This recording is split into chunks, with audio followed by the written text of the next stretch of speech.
A nice guy in the understanding of most people is a smiling man who pleases women, helps everyone, and tries not to argue unnecessarily. And if a conflict does arise, he tries to resolve it peacefully. Some of you have probably thought, that's not me at all. But the nice guy lives in all of us, and it only manifests itself in certain situations.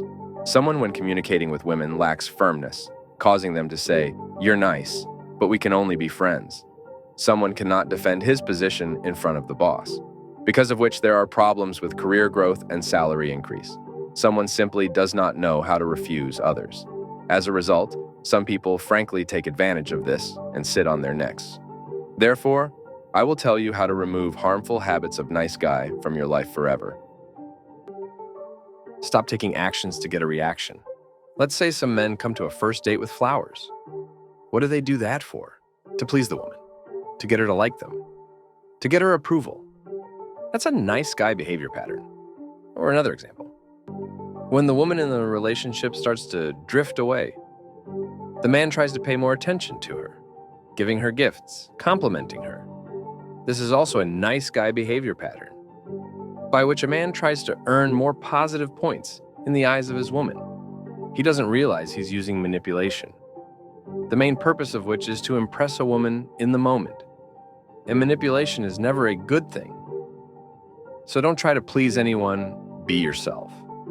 But that doesn't mean you have to be selfish. No. Always listen to feedback from those around you. Take constructive criticism into consideration. But don't listen to criticism to make the person feel good about themselves, to placate them. Your goal, to better yourself. When it comes to relationships, you can listen to feedback from your woman, not to please her, but to make the relationship better. Let me explain with an example. Your girlfriend or wife complains that you don't spend enough time together, and to get a positive reaction, you start spending more time together with her. That's not how it works, because you're trying to please her. You have to do it the other way around.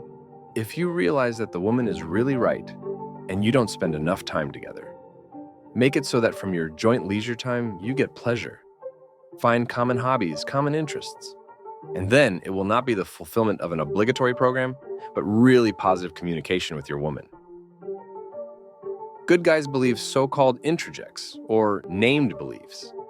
Example. Many firms try to create a so-called corporate spirit, when the whole team works for a common cause, setting goals, achieving them. But in order to achieve the goals, it is necessary to work hard, including during off hours, working in the evenings and on weekends. Of course, for this, the boss is sure to praise and even charge a bonus. But what happens? This is a banal manipulation. First of all, the employer wins. He broadcasts a simple message to his employees. Be good guys, do everything as I want you to do, and you will be happy. I know very well how it all works, as I once worked in a rather large company.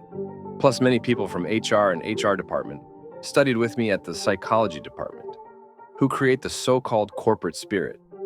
Therefore, I do not recommend engaging in senseless self-sacrifice and calculating your strength. If you realize that work takes up all your free time, don't be afraid to say no to your boss and find time in your schedule when you will do your own thing, not trying to please anyone. You won't make all the money, but the years go by very quickly. Translated with Deeple.com, free version. Get rid of the nice guy habit, who smiles when he should and shouldn't smile, avoids prolonged eye contact, tries not to argue too much. He doesn't talk about his feelings because he's afraid of upsetting the person he's talking to. He even lies to appear comfortable. Let's imagine the situation. A smiling male programmer is sitting in the company of friends, and a girl asks him to help her with something. Let's say install some program on her computer.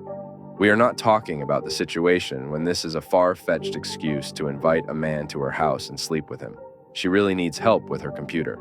Now, the man doesn't feel like honoring that request, but smiling sweetly and hiding his eyes in the floor, he agrees to help the girl. But when the next day the girl writes to him, "Well, will you help me as agreed?" To which he replies, "You know I'm sick, so I cannot make it."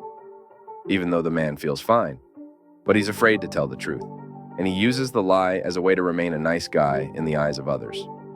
So if your demeanor exhibits some nice guy traits, Maybe you smile when you should and shouldn't smile. You speak with insecurity. You lie to avoid upsetting the person you're talking to. Change that about yourself.